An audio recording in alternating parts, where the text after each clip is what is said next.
Boa noite. Hoje, dia 16 de abril de 2026. Hoje é o dia do Joel Goldsmith, né? Nós fizemos uma coletânea mais objetiva mesmo, para ter uma visão um pouco mais madura e menos dispersa, né? Bom, muito bem.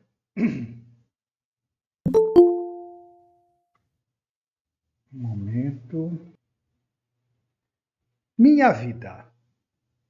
Deus é vida e não há outra vida além dele. Tudo vive não por posse, mas por participação. Por posse, o problema é dizer minha vida. Vamos ver. A consequência é inevitável, desconcertante. Não existe, na verdade, realmente algo como minha vida. A linguagem trata a vida como propriedade individual. Dizemos minha vida, minha saúde, minha história, como se a vida fosse algo que possuímos, administramos ou perdemos. Esta maneira de falar parece inocente, mas não é.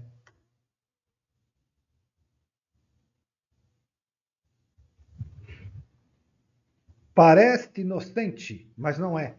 Revela uma pretensão profunda de que a vida pertence ao indivíduo e não a Deus.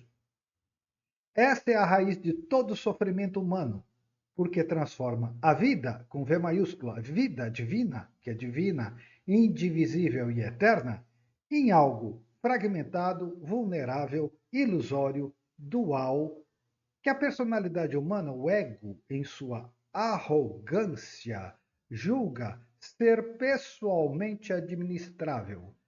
Na sua arrogância, julga ser pessoalmente administrável. Então, com toda arrogância, diz: a minha vida, quem cuida da minha vida sou eu. E essa fala então, parece inocente. Ah, minha vida. É coloquial, é comum, mas ela está mostrando um desvio, que nem o pecado original, um desvio para um eu que possui as coisas, como a vida. E tudo que você disser é meu, é minha, com a mais absoluta certeza, você vai perder. Então, a partir do ponto que você fala minha vida, você já está vivendo, atravessando essa vida inteira com medo de perdê-la. Porque tudo que você diz meu e minha, você vai perder. No fundo, é sempre aquele problema do pecado original em tudo e sempre, sempre, sempre. Vamos prosseguir.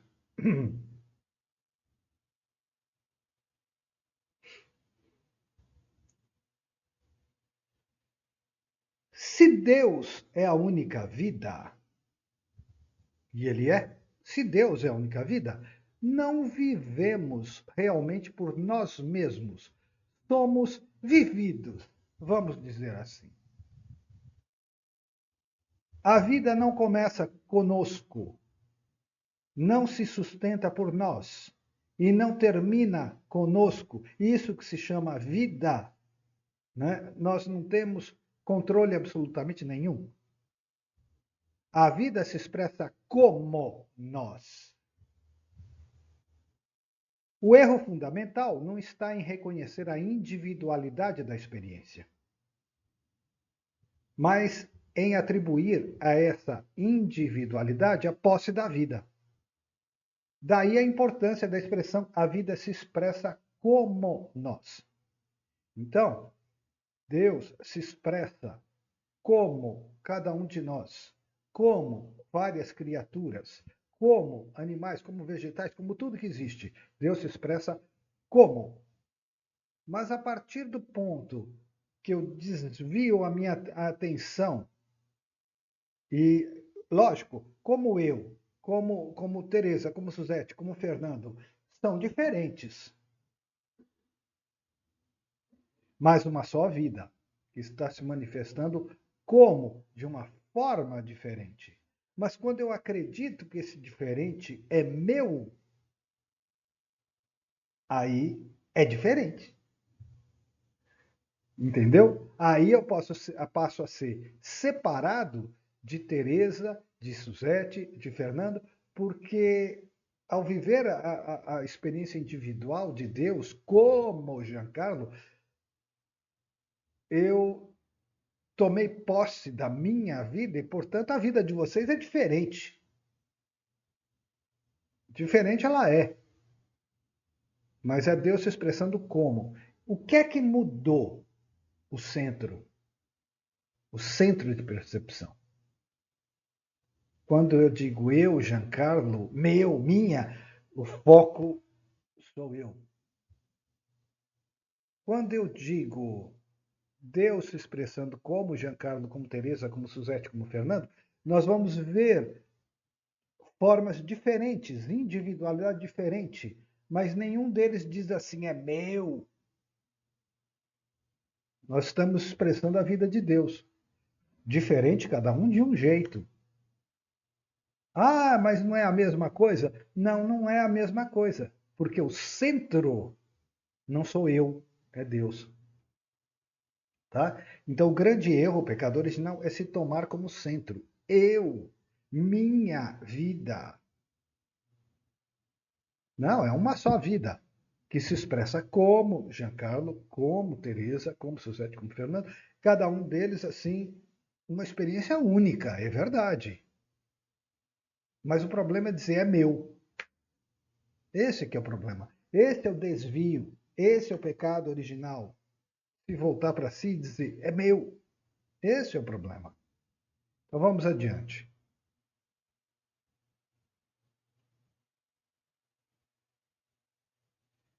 Então, aí é que está a confusão, entendeu? Porque quando eu digo isso, as pessoas podem entender, ah, mas a minha vida, a vida de Teresa são diferentes. Não é a mesma vida. Você está falando que a vida de Deus. Sim, são diferentes. Deus se expressa de uma forma como eu, se expressa de uma outra forma como Teresa. Mas é Deus se expressando. Agora, a partir do ponto que eu falo, eu, minha vida, e a vida de Teresa, sei lá, não me interessa.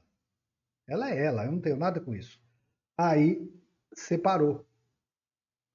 Mas separou porque eu disse meu. Essa é a minha vida, a dela eu não tenho nada com isso. Quem separou? O ego. E aí eu passo a viver separado, um senso de separação. Então, o problema não é ser individual, o problema é dizer meu, ser o centro. Esse que é o problema. Então vamos adiante. Compartilhar de novo, porque senão dá aquelas falhas estranhas aqui. Pronto. Então a vida de Deus se expressa como nós, como cada um de nós. Absolutamente original, né? Que é uma expressão do próprio Deus, que é infinito e se expressa de infinitas maneiras. Bom, a linguagem humana supõe, ao dizer minha vida, que há muitas vidas. A partir do ponto que eu digo assim, minha vida, eu suponho que cada um de vocês vai falar minha também. Então passa a ter um monte de vidinhas, cada uma com sua origem, duração, destino próprios. Duração, impermanentes. Todas divididas, todas. Mas há uma só vida manifestando-se em infinitas formas, sem jamais se dividir. Então é aquele exemplo clássico de sempre. Eu sou uma onda. Mas na verdade, eu sou o oceano se expressando como uma onda. Mas como eu esqueci que eu sou o oceano, sou um sem noção, eu olho para outras ondas e entendo todas as ondas divididas como eu. E elas, por sua vez, olham para mim e também veem todo mundo dividido como todo mundo. É uma ilusão coletiva. Mas, na verdade, todo mundo é oceano. E a onda ela vai começar a se comparar uma com a outra. Ah, eu sou uma onda grande, essa é uma onda pequena, eu tenho espuma que ela não tem, e todas morrem na praia. O oceano não morre nunca, ele só se renova, mas as ondas morrem na praia. Então, essa é a ilusão de ser onda. Tá? Então vamos adiante. É o melhor exemplo, é repetitivo, mas é o mais claro, mais fácil de entender. Então, há uma só vida. Vida uma só, manifestando-se em infinitas formas, sem jamais se dividir. Parece dividido, não é. Sim, eu reconheço, parece dividido. As ondas parecem divididas, mas não são. O indivíduo não é um centro vital anônimo, ele não é o centro. Ele é um ponto de expressão da vida divina. Quando essa distinção não é vida, quando essa distinção não é vida, né, que ele não é um centro autônomo, a vida pessoal torna-se um fardo pesado, porque eu sinto o medo, eu sinto a impermanência, então eu começo a sentir medo, então eu tenho que me proteger, me defender, combater, lutar, sobreviver, mesmo que seja a custo do outro. Então a vida pessoal torna-se um fardo a ser protegido, melhorado e finalmente perdido. Eu agora vou fazer uma interrupção para falar uma coisa que eu já falei várias vezes aqui, mas o tema torna propício que eu fale de novo. Que eu, na minha vida inteira, eu nunca quis dar opinião sobre aborto. Por estar vivendo na condição de homem.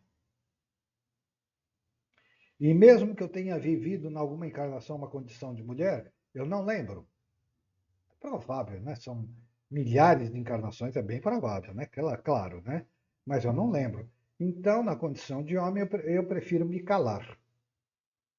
Mas, uma vez eu fui na missa e, e um padre polonês, com, com quem eu tinha um certo problema e depois fiz amizade, ele disse assim numa missa: o aborto é pecado, e é pecado grave. Aí ficou todo mundo parado, né? Porque na sociedade moderna, todo mundo ou tem um rabo preso, ou alguém que tem, então ficou um constrangimento, ficou todo mundo muito constrangido, a igreja ficou num silêncio mortal. Eu disse assim: olha, é pecado e é pecado grave. Pausa do silêncio, ele retoma a palavra. Eu falei: sim, eu sei. Vocês vão dizer assim: meu corpo, minha vida, meu corpo, minhas regras. É o que nós estamos estudando aqui. Minha vida, meu corpo, minhas regras. Sim, tudo bem, ok. Só que isso que se chama vida não é seu. Nossa, eu tive um choque, porque eu já tinha algum estudo aqui, então eu tive um vislumbre da verdade dessa coisa que nós estamos estudando agora, dizer minha vida, meu corpo, minhas regras. Não existe nada disso. Só existe a vida de Deus. Eu fiquei chocadíssimo, porque percebi o que ele estava querendo dizer. A conclusão da história é que hoje eu consegui ver com clareza. Sim, eu sou contra o aborto. Eu não sou contra a abortista. Por isso que eu não queria dar opinião. Preservar a pessoa, a possibilidade do erro, a possibilidade do sofrimento, porque muitas fazem por sofrimento, causas muito graves, muito tristes. Então eu jamais condeno a abortista, mas a questão era o aborto, não era abortista. Eu não condeno e não julgo ninguém que faça. Eu conheço cada caso, um mais triste que o outro, que eu jamais poderia condenar. Agora, o fato em si, você não pode dizer que você vai fazer aborto porque a vida é minha, não é sua. Pronto. Então é este o ponto, tá? Eu repeti toda essa história porque está de acordo com o texto, com essa coisa de falar minha vida, meus regras. A vida não é sua. Nem essa que você diz que é sua. Quanto a mais de outro ser. Né? Não é. Simplesmente não é. Esse é o pecado original, esse é o desvio da coisa. Esse é se tomar como centro do universo. É isso. O texto está falando disso. Então vamos lá.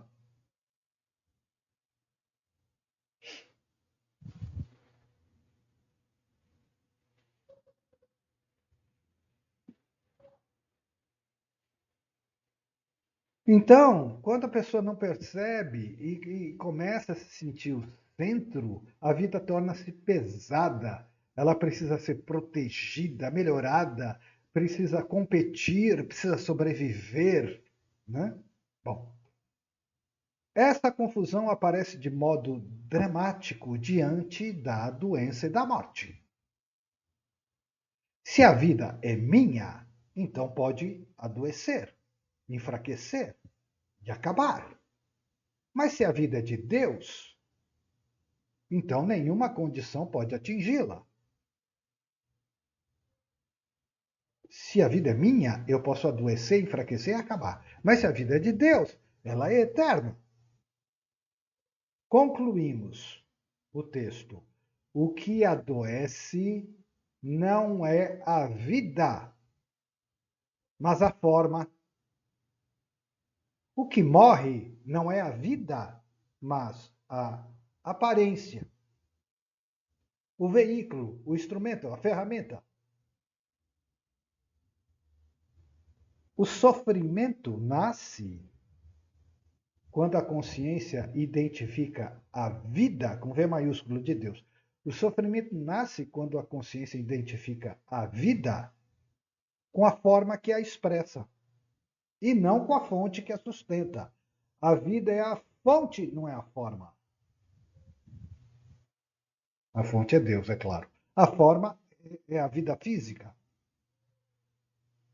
Enquanto digo minha vida, permaneço no campo da posse. Tudo que eu possuo eu vou perder. No campo da posse, do medo e da perda. Quando essa linguagem cai, quando você renuncia a si mesmo, esse é o ponto, renuncia a si mesmo a dizer eu, meu, minha. Essa linguagem cai e algo mais profundo se revela. A vida nunca foi minha e por isso nunca esteve em risco. Não é o caso de renegar a experiência humana, nem de usar essa visão como fuga espiritual. Não quer dizer que não atravessamos a experiência da vida. Trata-se realmente de não identificação. Nós vamos atravessar a encarnação, a experiência do mesmo jeito, só não vamos nos julgar o centro todo-poderoso do universo. Por que nós não vamos nos julgar o centro poderoso do universo? Por uma não identificação com a vida material, com a condição material. Eu estou atravessando, é uma experiência que tem que passar, mas não é o que eu sou. Eu não sou uma vida tentando sobreviver. Eu não sou uma vida tentando sobreviver. Eu sou consciência despertando, é um processo, despertando para a vida que sempre esteve presente. Uma caminhada. Não sou uma vida tentando sobreviver. Posso parecer, mas não sou. O problema é que eu posso acreditar nisso, né? Não sou uma vida tentando sobreviver, sou consciência despertando para a vida que sempre esteve presente. Essa frase já disse tudo.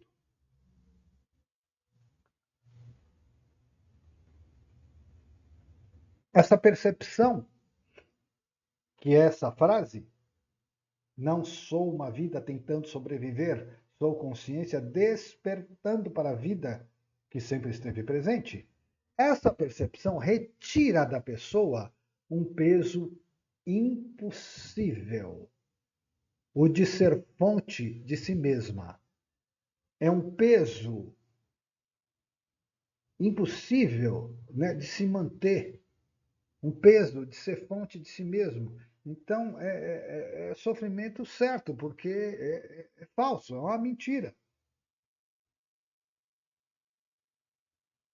Agora, quando a gente começa a perceber isso, a vida pessoal continua a se expressar, a agir, a amar e a sofrer. Nós vamos atravessar a experiência da vida, a experiência da encarnação e tudo mais. A vida pessoal continua a se expressar, a agir, a amar e a sofrer, mas já não carrega o fardo de se sustentar.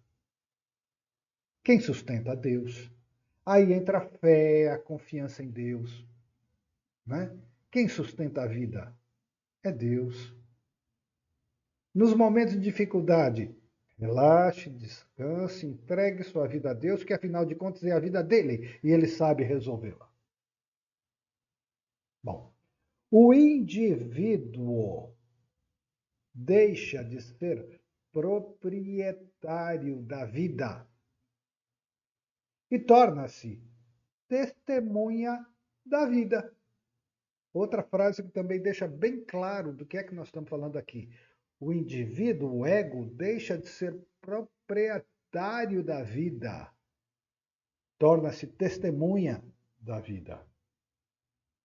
A consciência deixa de afirmar posse e começa a reconhecer a origem. Então, eu sou conduzido por Deus. Eu atravesso a experiência. Posso adoecer, posso sofrer, mas não estou identificado como minha vida, meu corpo, etc. Posso passar a experiência, eu tenho que atravessar.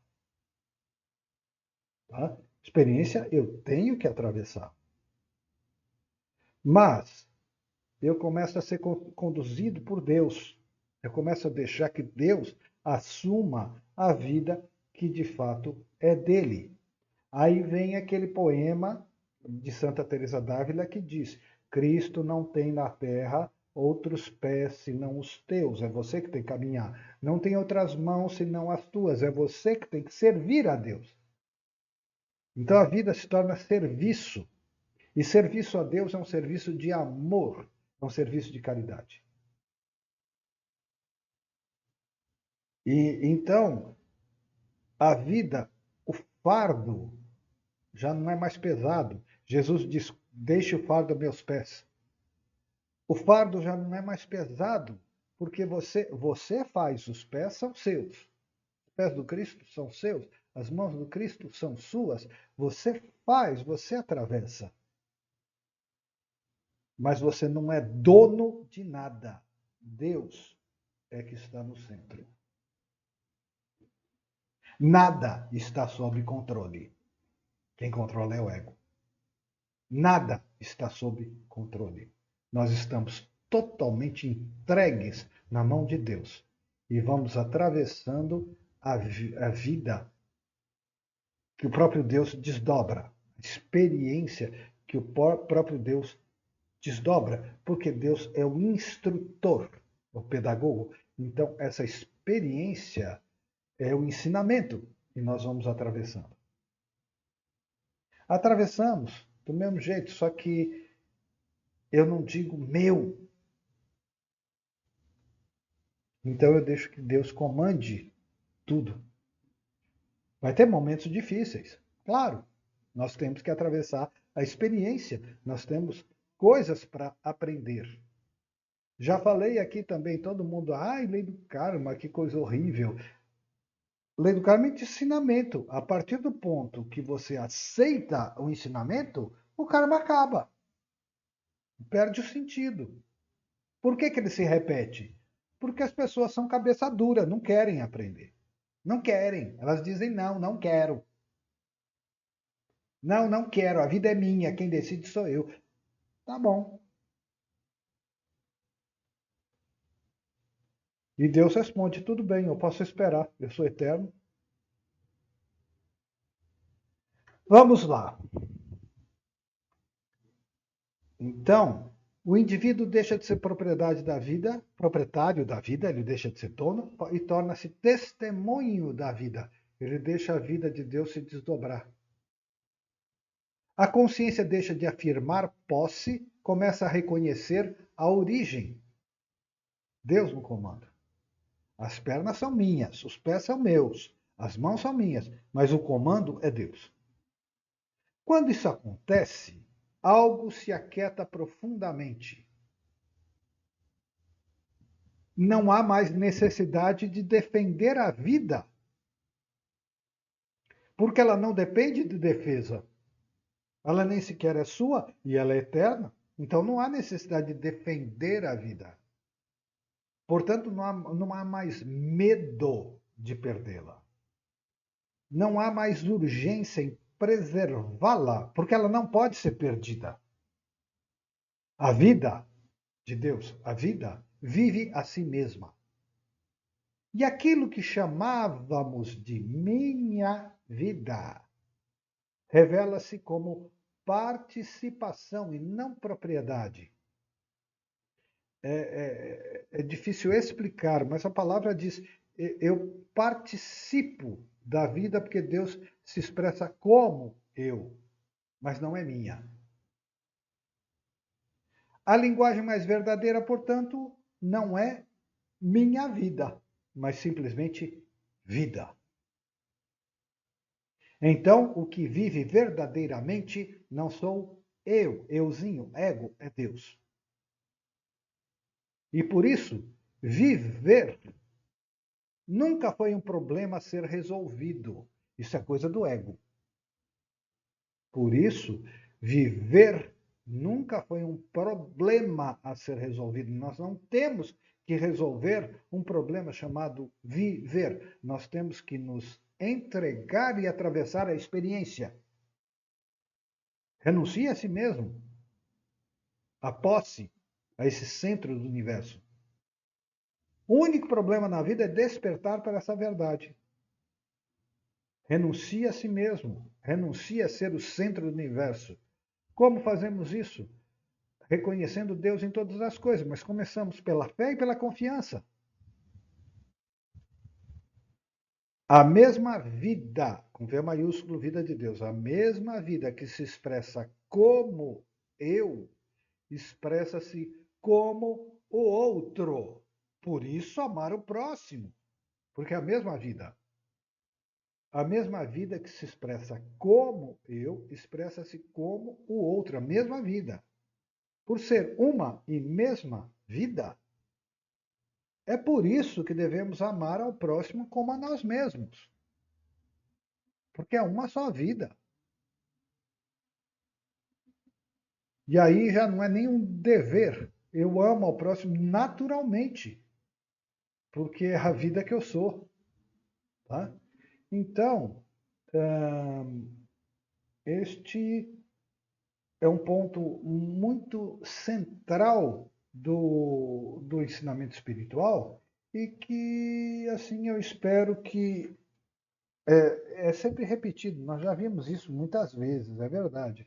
Mas, por exemplo, eu espero que hoje, nessas palavras, tenha ficado assim uma coisa mais clara, uma explicação mais objetiva, mais clara.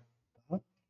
E eu insisto, ninguém está dizendo que a experiência que a gente atravessa é falsa. Ela é ilusão, do ponto de vista de Deus. Mas não é falsa no sentido de ser uma fantasia boba, uma coisa inútil. Não. é ensinamento. Nós atravessamos a experiência e Deus é o instrutor. Então não é sem sentido. O problema, boa noite. O problema é você realmente se apropriar de tudo e dizer: é meu, eu sou o centro do universo. Esse é o problema. Pronto. Tá? Então, bem no finzinho do texto, vamos para o próximo.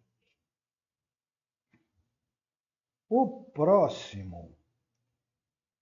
Depois vem uma série de textos do próprio Joel Goldsmith. Tá? Textos autorais, vem uma série de textos dele. Mas, para hoje, eu ainda tenho um texto meu, que não é meu, que é um resumo objetivo. Então vamos ver. Outro tema. A ilusão coletiva.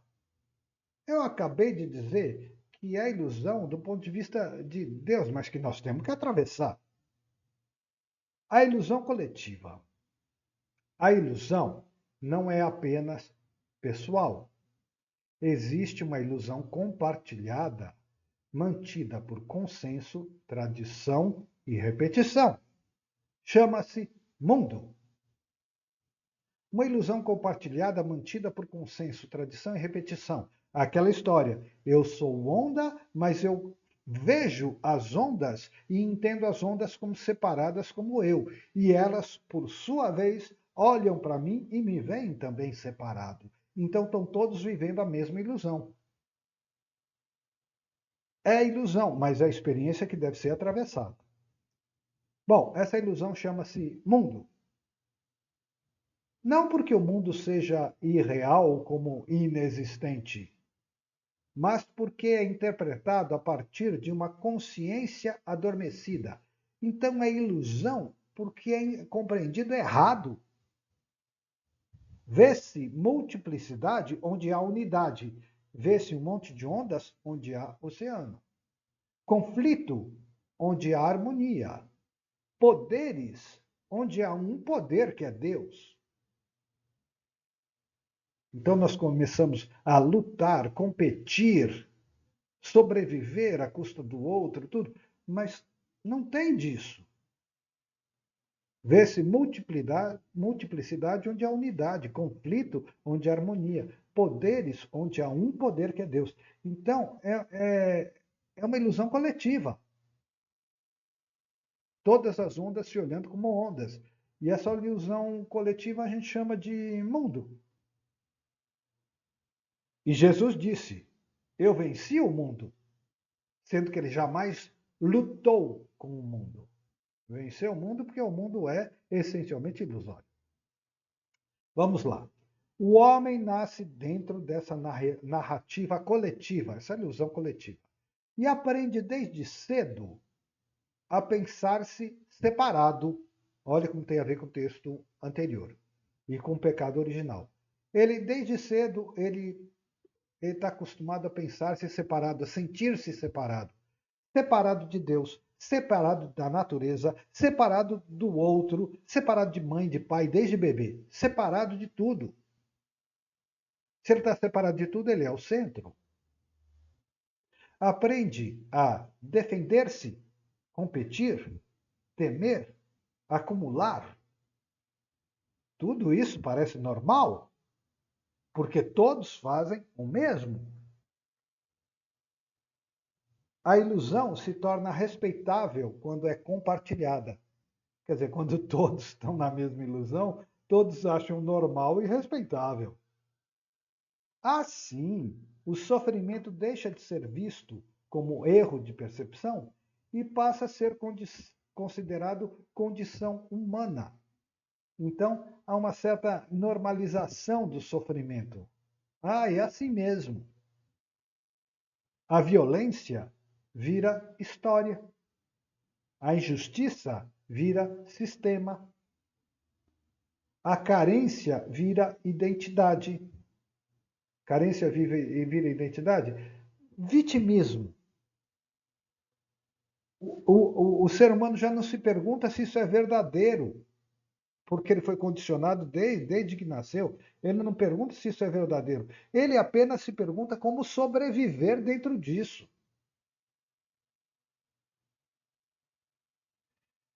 Mas a verdade não é construída pela maioria. A maioria vive uma ilusão compartilhada chamada mundo. A verdade não é monopólio da maioria. Mesmo que todos durmam, o sono continua sendo sono. Na internet sempre tem uma frase assim: mesmo que todos façam o errado, o certo continua certo. Mesmo que todos durmam, o sono continua sendo sono. Sonho continua sendo sonho. A consciência desperta não se apoia no consenso. Ah, se ela se apoiasse no consenso, ela não seria desperta. O consenso é sobreviver, ganhar, levar vantagem, esperteza, subir na vida.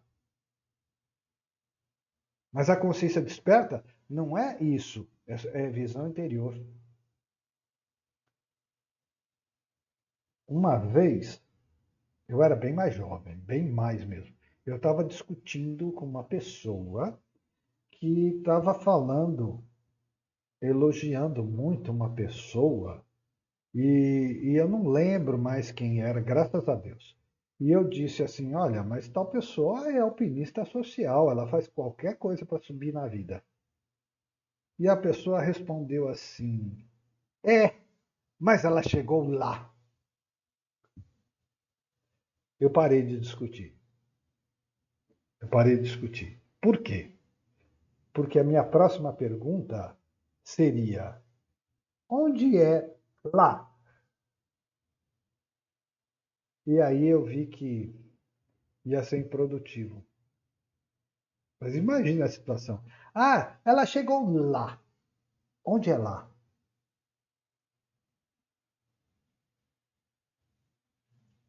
Uma expressão totalmente vazia. Onde é lá? Né? Exatamente isso, esse lá que nós estamos chamando aqui de ilusão.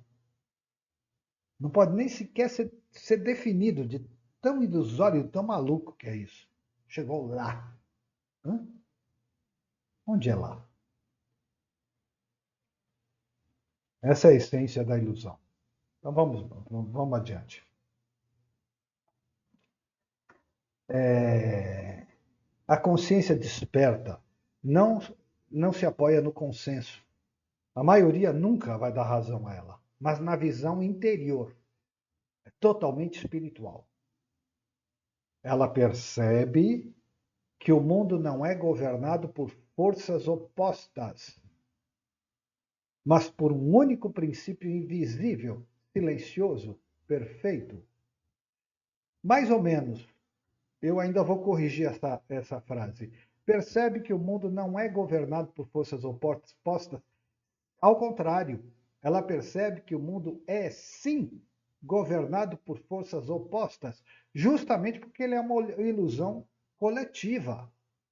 Mas ele não percebe um único princípio verdadeiro, invisível, silencioso e perfeito. Eu vou consertar essa frase aqui depois. Tá? A consciência desperta percebe que o mundo é sim governado por forças opostas, justamente porque o mundo foi chamado de ilusão.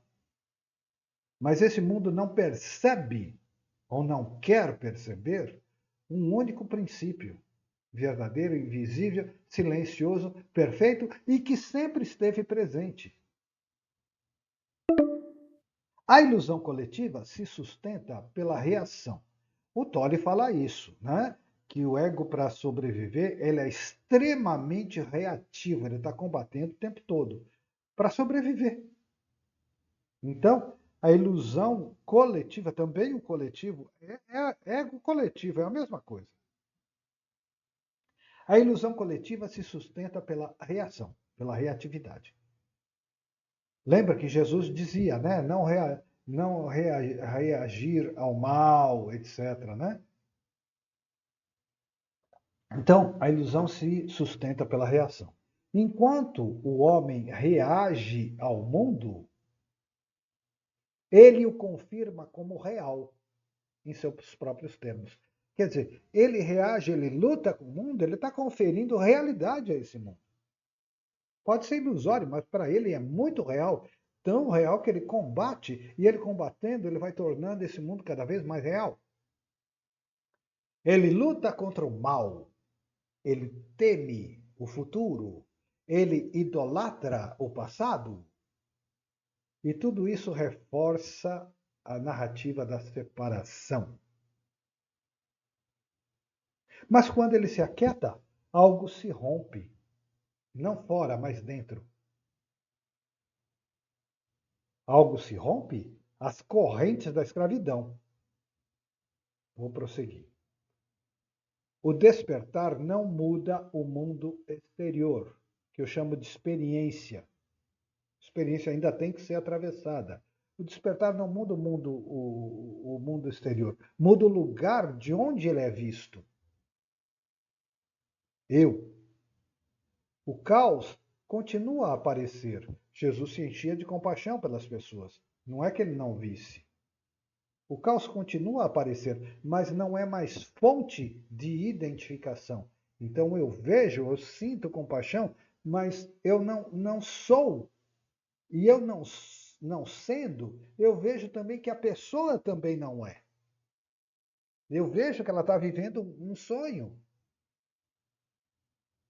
As notícias continuam a falar de medo, mas já não definem nem comandam quem eu sou. O homem, o ser humano, passa a viver a partir de uma outra fonte, não do que acontece, mas do que verdadeiramente é. Então ele está no mundo, mas ele não é do mundo. Ele está no mundo, mas ele não é escravo do mundo. A ilusão coletiva não se dissolve por revolução, nem por argumentos, nem por reformas. A ilusão coletiva, ela cai silenciosamente em cada consciência que desperta. Cada consciência que deixa de se sentir o centro. Cada consciência que desperta enfraquece o sonho do mundo. E não é preciso convencer ninguém, mesmo porque você não vai conseguir. Despertar depende de cada um. Ninguém vai despertar à custa de marteladas. É uma experiência individual. O despertar sou eu e Deus. Deus se expressa como Giancarlo. Então só Giancarlo pode perceber Deus se expressa como. Não adianta outra pessoa falar de fora. Por isso atravessar a porta estreita, porque você só passa sozinho. Ninguém pode passar por essa experiência por outro. Ninguém pode prometer essa experiência. Gurus, mestres, etc. Tá? Então, você não precisa convencer ninguém, você tem que viver. Viver. Viver a vida que é Deus. Deus não precisa convencer ninguém. Se Deus vive através de mim, Deus não precisa convencer ninguém. Mas imagine, quando mais de 50% da humanidade despertar, o mundo se transforma profundamente e acorda os outros 50%. Porque a ilusão se enfraquece, não tem mais consistência. Né? Então, o que é que nós podemos fazer de melhor pela humanidade? Despertar. Mais do que caridade, mais do que serviço social, o que nós podemos fazer de melhor é despertar. Então, se vocês puderem ler a autobiografia de um yogi, do Yogananda, ele conta que ele vai em montanhas do Himalaia e ele encontra alguns sábios que estão em estado de meditação há 400, 500 anos. Eu li isso assim, eu não acreditava, mas depois, durante a vida, eu comecei a acreditar. Existe muito mais coisas do que a nossa consciência ocidental crítica pode supor. Bom, o que esses sábios ficam fazendo em meditação? Eles ficam vibrando pela humanidade. Eles, na verdade, sustentam o tecido da humanidade. Aí as pessoas vão falar assim, mas não tem obras, não tem obra social, não tem caridade. Eles vibram esse estado desperto para a humanidade toda. E as pessoas sensíveis, receptivas, vão captando e despertando. Por isso se diz sempre, né, que nós temos mestres e instrutores espirituais que, na maioria das vezes, não fazem a menor questão de se revelar como imagem, como nome, e nem nada disso. Eles só querem que a humanidade desperte. Então é um trabalho anônimo. Por quê? Porque não tem ego para se apresentar e se defender e ser elogiado. Então nós somos inspirados por mestres, né? E na medida em que a pessoa é receptiva, por graus, né? Porque é uma caminhada, mas ela vai indo, indo, indo, indo. Aí eu repito, e se metade, mais de 50% da humanidade fosse mais desperta? Não só o mundo seria completamente outro, como a tendência seria despertar a outra metade. Porque a ilusão se enfraquece muito. Então, a moral da história, tanto do primeiro texto, Minha Vida, quanto esse da ilusão coletiva, é que nós atravessamos a experiência do mundo, encarnação, karma, etc. Podemos até adoecer e sofrer, mas nós não estamos acorrentados, nós não somos escravos do mundo e da matéria. Nós somos eternos. Então isso muda tudo. Porque eu atravesso a experiência. Posso até atravessar a experiência da doença e do sofrimento, mas eu não sou a doença e o sofrimento. Tudo isso passa.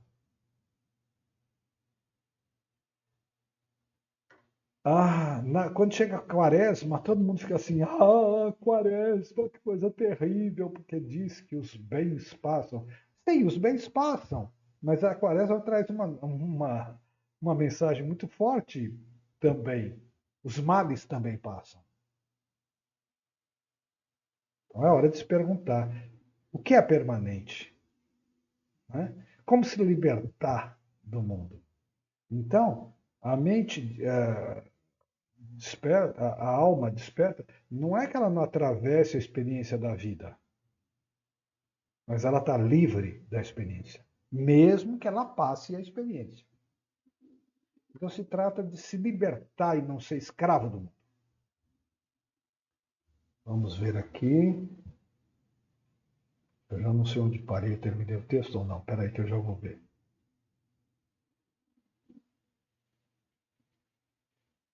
Não terminei não.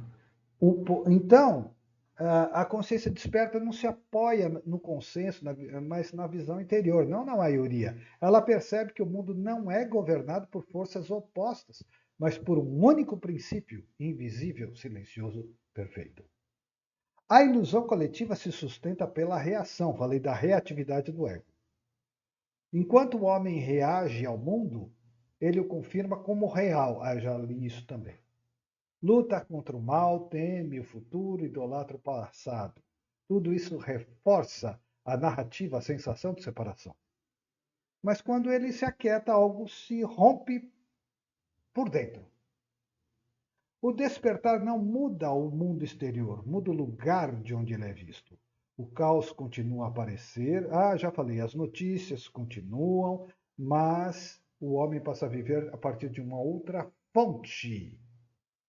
Não do que acontece, mas do que verdadeiramente é. Tudo isso eu já li. A ilusão coletiva não se dissolve por revolução, nem por argumentos, nem por reformas. Ela cai silenciosamente em cada consciência que desperta. Cada consciência que desperta enfraquece o sonho do mundo. Por isso que eu falei dos gurus nas montanhas e tudo mais. E não é preciso convencer ninguém. Eles ficam lá na montanha e tal, e não precisam convencer ninguém. Eles estão vibrando, vamos dizer assim, consciência. Né? Ótimo, então eu já tinha lido o texto todo. São 20 e 25, eu só vou ver o que é que tem em seguida. Tá. A partir daqui, para a semana que vem, olha aí, nós temos uma série de textos, agora 3 textos, do Goldsmith mesmo. O primeiro deles, não usamos Deus. Então, Deus é o centro da consciência, não é nosso escravo. Eu vou dizer assim de uma maneira bem simples. A sociedade, muito egoísta, tem mania de dizer assim: oh, Deus, estou com um problema. Vem aqui e resolva para mim aqui. Do jeito que eu quero, na hora que eu quero, né? No lugar que eu quero. Tá. Só que Deus não pode resolver uma coisa que para ele não existe. Não foi ele que criou o problema. O problema é que você está querendo que Deus venha aqui resolver o seu problema, mas você continua dizendo: minha vida, meu problema. Aí não dá. O jeito certo de resolver o problema é abrir mão do problema da sua própria vida e confiar em Deus. Ele naturalmente sabe resolver a vida que é dele. Tá? Mas a gente diz: olha, eu tenho um problema, resolva a minha vida, né, do jeito que eu quero. Aí fica difícil. Né? Deus não é isso. Tá? Então nós vamos estudar este assunto, só que aí falado pelo próprio Goldsmith, na semana que vem. Tá bom? Então, agora nós vamos descansar e amanhã tem o Evangelho. Tá bom? Para encerrar a semana, nós vamos ler o Evangelho. Agradeço, agradeço, agradeço. Um bom descanso para todos. Eu fiquei preocupado ontem se a linguagem filosófica seria meio difícil. Aí eu andei perguntando, né? E as pessoas me falaram: não, dá para acompanhar numa boa. Tá? Até porque eu não quero fazer um tratado de filosofia. Eu só quero mostrar como as coisas foram mudando para chegar no Cristo, a verdade. Tá bom? Então, agradeço e um bom descanso para todos. Agora apareceu o aviso que vai cair. Boa noite.